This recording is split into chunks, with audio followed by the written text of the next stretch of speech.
Hello and welcome to Precon Decon, the video series where I deconstruct the pre-constructed decks of Magic the Gathering's history. In this video I'm going to start looking off at the Apocalypse theme decks, so this is the last set in the Invasion block, and yeah, overall I think these are all pretty good. So let's start by looking at Burial, which is white, black and green. We have a deck list here, which is 23 creatures, 7 instants, 3 enchantments, 3 sorceries, 3 artifacts, 21 land, and a mana curve off to the side there as normal. So let's dive in and start looking at this. So, a weird thing about Apocalypse, which I didn't really realise until I started doing these videos, is that there is a sort of a minor zombie tribal theme going throughout the block, which is the theme really of this deck. Is just a bunch of zombies across those 3 colours. So we have 3 Grave Defilers, so this is one of the main zombie payoffs. When it comes to play, you look at the top 4 cards of your library, you put all zombies revealed that way into your hand, and the rest on the bottom of your library, and it's a 2/1 with regeneration as well. So this is pretty good. This is actually part of a cycle. There's one, I think of it, there's at least one of every colour. I think there's 2 in green. But yeah, there's one in black for zombies, there's one that does goblins, there's one that does elves, there's one that does merfolk, there's one that does soldiers, and I think the other green one does kavu. This one I think would have been the best in block just because there's actually quite a few zombies. The merfolk and soldier one I think would have been a little weak. But yeah, and the goblin and elf ones I think got reprinted a few times over the years. But yeah, this is like a pretty good card to have in a deck full of zombies, obviously. We have 3 Maggot Carriers, which is a 1-drop for 1/1 when it comes in. Everyone loses a life, which is, you know, fine for a 1-drop, I guess. Mournful Zombie is not great. It's 3 mana for a 2/1, and you can spend 1 white and tap it to have target player gain 1 life. That's obviously quite weak, so not an ideal zombie to have. And then you have 2 Quagmire Druids, which is 3 mana for a 2/2, 1 green, tap, sacrifice creature, destroy an enchantment, which is like an okay bit of utility to have. You also have 2 Zombie Boas, which has the most convoluted ability. So it's 5 mana for 3/3, which is like kind of not great already. So 1 cost 1 black, choose a colour. Whenever Zombie Boa becomes blocked by a creature of that colour this turn, destroy that creature. Play this ability any time you can activate a sorcery. So, kind of a few hoops to jump through with that ability. You have to choose a colour. You can't do it mid-combat because it can only be activated as a sorcery. So you have to do it pre-combat, and Zombie Boa has to be blocked. It's not like if it blocks as well. Well, it wouldn't be able to activate the ability otherwise. Basically, I think this ability would have been fine without the sorcery restriction. I mean, I also think it would have been fine just to give it, you know, just straight up a Death Touch-esque ability. Yeah, yeah, it's kind of a weak card to have. Llanowar Dead, though, I think is great. It's 1 black and 1 green for a 2/2 zombie elf. Taps, add black to your mana pool. Yeah, great. I just think full playset of those as well is really, really good. Yeah, I just think Llanowar Dead is really solid to having this. And also the Putrid Warrior, which is 1 white and 1 black for a 2/2. Whenever it deals damage, choose 1. Each player loses 1 life, or each player gains 1 life. And it's interesting. It's not linked just to combat damage. So if you could find a way of making it do non-combat damage, that works. Yeah, which means like if it attacks, it could, and you know deals damage to the opponent. You could potentially get an extra point of life out of them, or you know regain some life yourself. Yeah, I think it's pretty good. And then 1 Phyrexian Gargantua, 6 mana for a big 4/4 lad. When he enters the battlefield, you draw 2 cards and you lose 2 life. And I think that's perfectly fine in terms of like body and effect for that mana cost. I think that's fine. I have 2 Phyrexian Reapers to finish off the creatures. So this is just a 3/3, and when it becomes blocked by a green creature, that creature gets destroyed and it can't be regenerated. In a way, I think this is probably well, it's about the same as Zombie Boa, really, isn't it? Except it's just hard. It's hard locked to only affecting green creatures, but you don't have to pay extra mana for that ability. So, yeah, I don't know. It's fine, I guess. Then we have some removal options. So we have 1 Annihilate. This is just Dark Banishing with draw a card. That's fine for 5 mana, I think. Consume strength. Kind of wish there'd actually be an extra one of these because I think this is pretty. I don't think this has been reprinted. I think it's been reprinted in a dual deck, but I don't think it's been reprinted in other multicolour sets. 3 mana for an instant. Target creature gets +2/+2 to end turn. Another target creature gets -2/-2 to end turn. I think that's really good. It's a potential like 2 for 1 because you can kill an opponent's creature and buff up one of yours and use that as a combat trick to make your creature win a combat while killing off one of theirs. Yeah, I think consume strength. I think it's really good. Like a really very solidly like black-green card. Like really, it's very. I don't know about iconic because it's never been reprinted, but yeah, I think it's really solid. And then 2 Dead Ringers, which is this card is a little notorious for having like really hard to pass rules text. So 5 mana sorcery. Destroy 2 target non-black creatures unless either one is a color, the other isn't, and they can't be regenerated. Which is like that. Even now, it takes me a couple of read-throughs to get through. Basically, what it means is destroy 2 non-black creatures that are identical colors or that are both colorless, which is like that's definitely I think how it could have been written out. But yeah, overall I think it's fairly expensive. Again, it's like a hoop to jump through to do it. It's kind of janky, but I guess it's like a common, I suppose. So can't expect too much from it. And then 3, Strength of Night. So this is this is such a weird, it's such a random zombie payoff, like this green card with a black kicker.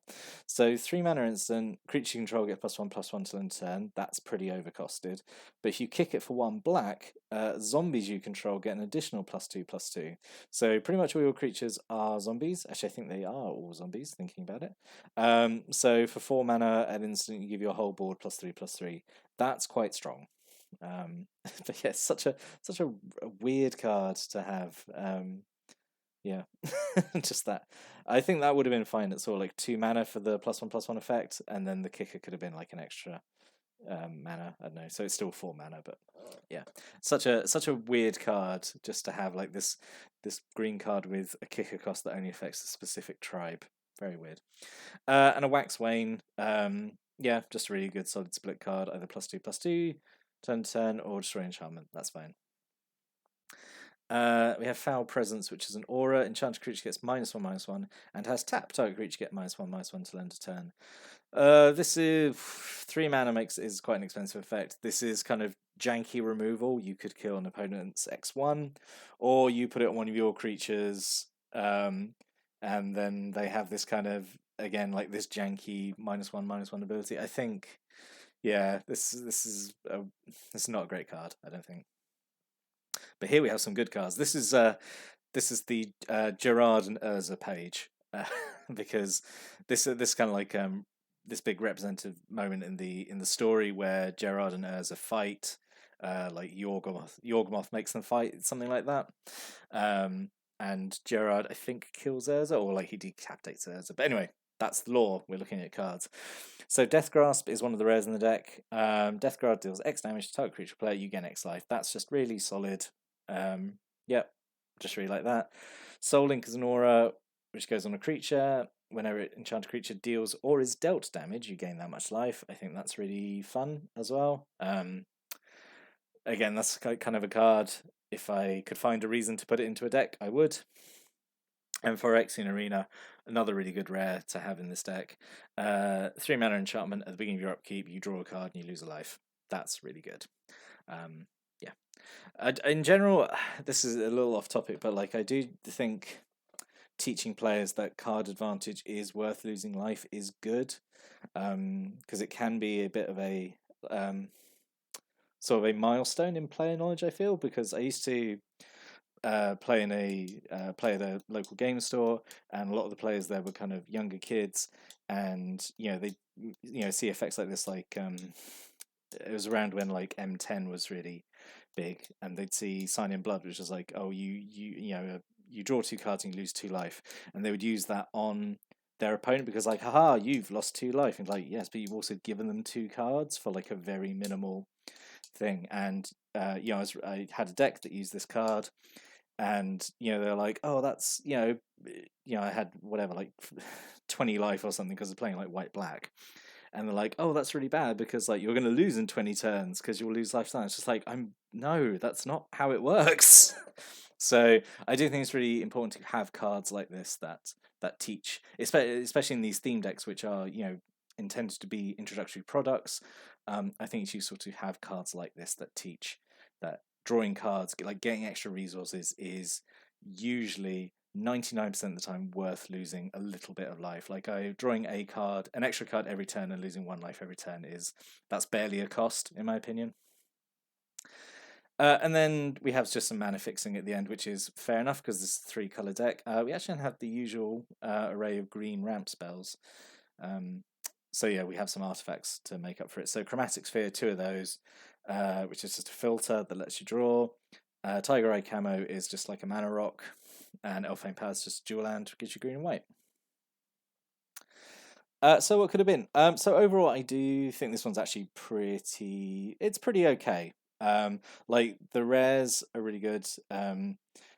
Like some of those zombies aren't wonderful. I think it's sort of doing the best it can out of like again like kind of a limited card pool because all those zombies in it. That's basically all the good zombies in the block that aren't rare and in earlier sets. So what could have been?